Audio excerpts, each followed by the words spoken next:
ministro, ex-conselheiro do Império, chamado Rui Barbosa, já vão emplacar uma política econômica chamada encilhamento. O encilhamento é um empréstimo de dinheiro por parte do Estado, por parte do governo federal, principalmente para empresas, fábricas ou indústrias brasileiras. A ideia é, eu chego lá e eu falo, eu vou montar aqui o sistema Otto de ensino. Pô, que bacana, professor, o que você vai fazer? Eu vou botar 22 salas de aula, vou contratar 250 professores, 20 inspetores, 30 coordenadores, vou criar emprego, vou pagar imposto. O pessoal fala, pô, sistema Otto de ensino tá aprovado, Otto. Beleza. Quanto você precisa? Precisa de 200 mil réis. Tá aqui o dinheiro, abra sua escola, gera emprego, Brasil. Beleza. Aí eu faço o quê? Vou pra Califórnia. Então você conhece o teu país, cara. A partir do momento que o Estado está querendo emprestar dinheiro a juros baixos, o que vai acontecer é uma porrada de calote. A galera cria empresa fantasma para receber esse dinheiro e simplesmente desaparecer. Então o encilhamento ele começa a perder dinheiro do Estado, o que é uma das maiores burrices que um governo pode fazer. Para piorar, esses rombos financeiros que eram criados por esses calotes, o governo resolveu imprimir dinheiro. É isso, mas literalmente falou, cara, a gente está com rombo de quanto? De 200 mil, senhor. Imprime 200 mil. Então, quando você coloca mais dinheiro em circulação, o dinheiro perde valor. E você começa a imprimir dinheiro sem lastro de ouro, porque você não tem condição de ficar pegando teu ouro do governo federal e ficar botando em moeda. Ou seja, galera, a inflação passa a ter percentuais cada vez maiores de aumento, cada vez maiores, né, de crescimento, e o encilhamento se mostra como uma medida completamente fracassada. Deodoro queria se adiantar aos latifundiários, mas o que ele conseguiu no final das contas foi um prejuízo financeiro muito grande ao Brasil e que vai durar muito tempo. Isso vai gerar uma dívida externa muito grande, principalmente com os bancos ingleses. Em 1891, finalmente então nasce a nossa segunda Constituição, não é isso? A primeira foi em 1824. Ah, professor, mas e a da mandioca? Não conta, porque ela não foi aprovada. Então é a nossa primeira Constituição de 1824 e agora a nossa Constituição de 1891. É uma Constituição promulgada, ou seja, foi discutida, debatida e aprovada em Assembleia. O presidente da Câmara vai ser o futuro presidente Prudente de Moraes, beleza? Todas as medidas provisórias que nós falamos anteriormente foram incluídas na Constituição. É uma república representativa. O que significa isso? Nós elegemos os nossos representantes e federalista. Bem federalismo, por quê? Porque interessa aos latifundiários. Os latifundiários eles querem autonomia local para que eles possam governar. É o desenho, galera, do que a gente vai chamar de coronelismo. Então, república presidencialista com mandato de 4 anos, divisão em 3 poderes, e isso aqui é o mais importante. Isso aqui é o mais importante, isso aqui você vai ter que anotar. Que é a questão do voto. Porque é interessante que na Constituição de 1824 não falava voto masculino, falava voto universal. Só que também não falava exatamente como era a possibilidade da mulher votar. Então, assim, a mulher não votava por uma questão de tradição. Agora não, agora ela está proibida mesmo. E aí eu voto para maiores de 21 anos, show, para alfabetizados. Isso aqui, pessoal, é o que mais exclui. Mesmo quando Vargas incluiu o direito de voto feminino, ainda assim o nosso colégio eleitoral é de 20%. O nosso colégio eleitoral só vai ser a partir de 60% quando incluir o alfabetizado. Aliás, desculpa, quando incluir o analfabeto. Mas o analfabeto só vai ser incluído em 88, daqui a 100 anos. Então até lá só pode votar homem acima de 21 anos, beleza? São excluídos os analfabetos, os soldados e os padres. Então abaixa a patente da igreja e abaixa a patente do exército também não pode votar. Então quer dizer, é uma legislação extremamente excludente que favorece uma minoria que é a oligarquia. Se ligaram? É aí uma coisa importante também que não está escrito aqui. O voto é aberto. O que significa voto aberto? Significa que eu chego lá e falo, meu nome é Otto Barreto, você vai votar em quem? Eu voto no Coronel Antônio Bento. Tem que votar, mano. Não tem o que fazer. Então as pessoas sabem quem você vota. Se as pessoas sabem quem você vota, manipulação, cerceamento, cabresto. Se ligaram? Então vamos lá, pessoal. O voto é direto, beleza?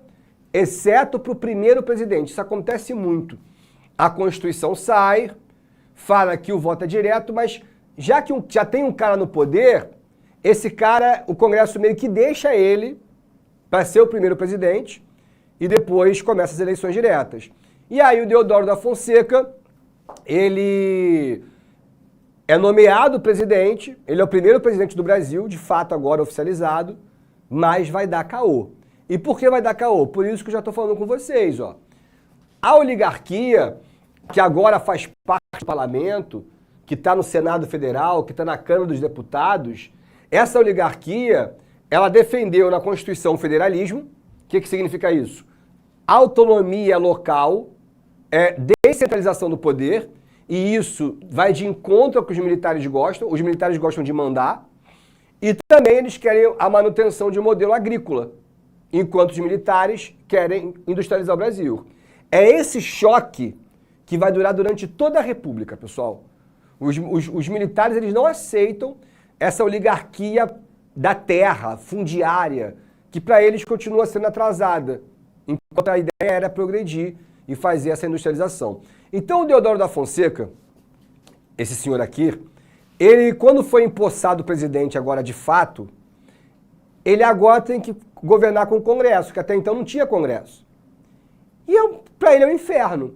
Mas por quê, professor? Porque é o seguinte, cara, o Deodoro, ele é um marechal. O marechal, gente, está acostumado a dar ordem e ser obedecido. Então o Deodoro fazia um projeto, aí quando mandava para o Congresso, começava, mas Vossa Excelência eu não concordo, mas Vossa Excelência o orçamento, mas Vossa Excelência... Ele ficava maluco. Então ele não queria mais o Congresso, só que ele não pode fechar o Congresso. Quer dizer, não podia. Ele foi ler a Constituição, e ao ler a Constituição, Deodoro viu que em estados de emergência, como uma guerra, uma invasão, uma pandemia, o presidente pode decretar estado civil. Estado de sítio, desculpa. O que é o estado de sítio? A pátria está em perigo. Uma questão salutar, uma questão pública, uma questão de guerra. Então o presidente, ele decreta o estado e o Congresso fecha. Para que o presidente tenha a palavra final o tempo inteiro. Porque aquela ideia, imagina, a gente está sendo invadido. E aí o Congresso vai tomar as decisões. Mas Vossa Excelência não concorda, mas isso já fomos invadidos. Então o Congresso fecha e o presidente ganha poderes totais. E foi o que ele fez. Ele decretou o estado de sítio e fechou o Congresso. A pergunta era, porra, Deodoro, mas qual é o perigo? Qual é a ameaça? E ninguém sabia. Então, quer dizer, o nosso primeiro presidente já deu um golpe de Estado nele mesmo. Quer dizer, ele fechou o Congresso, tá ligado? E aí, esse senhor aqui, que é o contra-almirante, ou seja, é um cara brabíssimo da Marinha Brasileira, invadiu a Baía de Guanabara com uma esquadra da Marinha, apontou os canhões para o Palácio do Catete, na Praia do Flamengo, e falou, Deodoro, você não respeitou a Constituição, então você não é digno de se manter presidente. Ou renuncia, ou eu atiro. E Deodoro renunciou. Falou, tô velho demais para ficar nessa bagunça, ninguém sabe como é que esse país é, que eu quero saber, vou embora. E aí foi lá, e antes de assinar, disse uma frase, porra, hipócrita pra cacete, falou, renuncia o último escravo do Brasil. Escravo, né? Bom, já era um idoso, e aí, melancolicamente, Deodoro renuncia ao poder. A Marinha volta, cheia de moral, né? Tirou o presidente, e pela Constituição, quando o presidente morre, ou renuncia, ou é impeachmentado, assume quem? O vice-presidente. E o vice-presidente era um outro marechal chamado Floriano Peixoto. Floriano Peixoto ele era 10 anos mais jovem do que o Deodoro, Então era um cara muito mais maleável, muito mais inteligente, muito mais conhecedor, sabia jogar melhor o jogo do que o Deodoro. Mas a imprensa costumava chamar o Floriano Peixoto de a Esfinge. A Esfinge é aquela escultura egípcia que fica em frente à pirâmide de Quéops, de um leão com cabeça de faraó. Olha, lembra a cara da Esfinge? Ela tá feliz? Ela tá triste? Ela tá com raiva? Não dá pra saber. É aquela cara de nada. Então, quando chamavam ele de a Esfinge, é porque ninguém sabia muito bem qual era dele, tá ligado? E aí ele se demonstrou inicialmente um cara muito habilidoso. Ele vai apoiar a industrialização e a urbanização, claro, porque é um militar, mas vai controlar o lucro dos bancos para tentar acabar com a especulação financeira, porque o encilhamento estava jogando dinheiro abertamente. Ele vai fechar esses cofres. Ele reabre o Congresso Nacional, que foi extremamente aplaudido, derruba os interventores que tinham sido criados por Deodoro, show, ainda vai tabelar preço e ainda vai fazer construções de habitações populares. Ainda foi um cara que fez pro pobre. Então, assim, tem uma legião de jovens militares que passam a ser chamados de florianistas, porque consideram que Floriano era um cara extremamente bem preparado, que representava o exército, que estava mandando bem, e beleza. Mas qual o problema? Agora presta atenção que essa parte é meio enjoada. Por favor, Renan, deixa eu dar mais um gole aqui.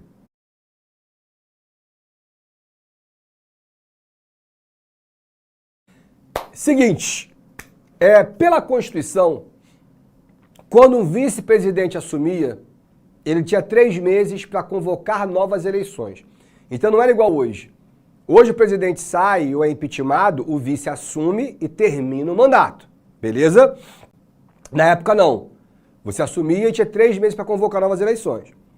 3 meses se passaram, Floriano convocou? Não convocou. Gostou do gostinho de poder. Aí começa a galera, pô, Floriano, tu não vai convocar, pô, tu tem que convocar, é a lei. O Floriano se debruçou sobre a lei e falou o seguinte, mas isso aqui só vale para um presidente eleito de maneira direta. O Deodoro não foi eleito de maneira direta. Deodoro foi eleito pelo Congresso. Ou seja, isso não cabe a mim. E aí a galera falou, caraca, meu irmão, esses caras são tudo golpistas mesmo, não quer sair do poder mesmo. Não vai sair. Um dia, vem um soldadinho lá no Palácio do Catete. Presidente, um comunicado do Exército. Dispensado. Sim, senhor. Aí ele pegou um envelopezão grandão com aquele símbolo do Exército. Abriu, tirou o envelope. Tava lá. Excelentíssimo presidente Marechal Floriano Peixoto, nós exigimos que o senhor faça cumprir a Constituição jurada e convoque de maneira imediata as eleições dadas e não sei o que, Assinado general fulano, general cicrano, general. Esse documento que está exigindo de Floriano a convocação das eleições foi chamado de o Manifesto dos 13 Generais. Sabe o que Floriano fez? Prendeu geral, filho. Ele não lidou com os generais de maneira política. Não lidou com, eu sou o presidente. Não. Eu sou marechal. Eu estou acima do general. E um subordinado nas Forças Armadas, ele não pode questionar a autoridade acima. Tu já viu prender general no Brasil? Esse maluco prendeu. E foi aí que ele ganhou o apelido de o Marechal de Ferro. Porque o pessoal falou, caraca, meu irmão, o maluco é doido, pô. Prendeu o general e tava mesmo. E foi então, nesse momento, mais uma vez, o almirante Custódio de Melo, esse senhor aqui, invadiu a Baía de Guanabara, apontou os canhões para o Palácio do Catete e disse, Floriano, você não cumpriu a Constituição, então você deve renunciar ou eu atiro. Pensando que conseguiria a mesma coisa que conseguiu com o Deodoro. Só que dessa vez, Floriano falou assim, irmão, eu sou marechal de quê? De ferro, meu irmão. Pode tacar bala. E ele pega as fortalezas de Santa Cruz e Niterói e São João na Urca e manda atirar na Marinha. E começa uma guerra civil. Toque de emergência, população carioca desesperada mete o pé, vai embora de trem para casa e começa um combate na Baía de Guanabara. E essa é a chamada Revolta da Armada. A guerra meio que passa a perder um pouco do sentido, porque a marinha fica no mar, o exército fica na terra. E aí não tem confronto direto. A população carioca, acho que já possuindo uma votação para ignorar a bala perdida, né? Começou a fazer piquenique no Flamengo para assistir a batalha. Até que um dia estava um soldado lá, parado, quando olhou pro lado tinha uma criança. Ele falou, o que foi, moleque? Deixa eu dar um tiro. Tá maluco, moleque? Esse aqui, rapaz, a gente tá em guerra, sai daqui, rapaz. Só um tiro, tio. Tem R$5 aí? Se tiver, eu te deixo. Peraí, tio. O moleque saiu. Pai, me dá R$5. Voltou. Tá aqui. Então tá bom. Clac.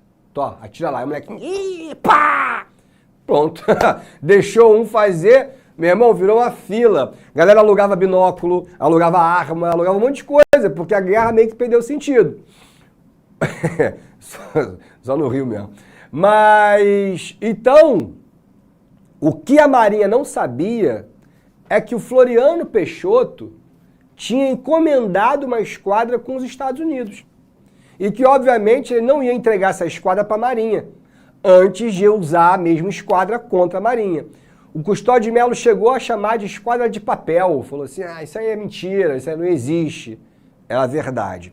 E aí, quando a esquadra americana chega, aí a coisa ficou complicada. Aqui, ó, Baía de Guanabara, aqui o Pão de Açúcar, ainda não tinha o bondinho, e aqui, ó, os tiros que vão ser dados, e aí vira guerra aberta mesmo. Então, meu irmão, tiroteio, aí a galera, ó, sai de perto, porque agora a coisa ficou feia, agora a coisa ficou ruim. Lá no sul, no Rio Grande, tchê, você tem uma outra revolução. Olha como é que o Brasil estava. Nossa república começou, meu irmão, com o pé esquerdo, que é uma revolução federalista. Essa revolução também nunca vi cair em lugar nenhum. Mas assim, ela é fácil, se você pensar no nome dela. Revolução Federalista. Então, os deputados gaúchos, chamados de maragatos, eles estão muito insatisfeitos com o governador, que é esse cara aqui, chamado Júlio de Castilho, porque o Júlio de Castilho é fiel ao Floriano. Ele é leal ao presidente. Então ele não respeita o federalismo, porque ele obedece a um centro de poder, se ligaram? E ele sofre um golpe de Estado, derrubaram ele do poder e começa uma guerra civil também no Rio Grande do Sul. Os gaúchos falaram, pô, mano, vamos juntar força com a Marinha. E falou, Marinha, sai do Rio, vem descendo, vem pro Rio Grande do Sul, a gente vai juntar e vamos fazer a grande revolução. A Marinha falou, pô, já é, estamos precisando de ajuda também. Conseguiram sair da Baía de Guanabara e começaram a descer. Só que a esquadra americana vem atrás, e antes de chegar no Rio Grande do Sul, eles conseguiram alcançar, naufragaram a esquadra brasileira e o Floriano teve a grande vitória. Ele ficou tão feliz e ele achou aquela cidadezinha, era uma vila de pescadores, chamada Cidade do Desterro, que ele falou, cara, em minha homenagem, essa cidade agora vai se chamar Florianópolis. E aí nasce a lindíssima capital de Santa Catarina, que até onde eu sei, não gostam de chamar de Florianópolis, né? A galera lá gosta de chamar de Floripa. Mas é Florianópolis, é homenagem ao Marechal Floriano. E aí a galera do Rio Grande do Sul fugiu para a Serra Gaúcha e o Floriano Peixoto vai terminar o mandato do Deodoro da Fonseca, como ele tinha falado que iria fazer. Só em 94, então, ele convoca as eleições e aí nós temos o primeiro presidente eleito de maneira direta pelo povo brasileiro, porque a gente sabe das restrições do voto, que é o Prudente Moraes, dando início agora à República Oligarca e ao fim da República das Espadas. Mas sobre isso eu te conto na semana que vem. Fui! Assista nossas aulas a hora que você quiser. Vem com o Pro, o cursinho online que mais aprova no Enem. Assine em proenem.com.br. We gotta celebrate the beauty of the world that keeps on giving.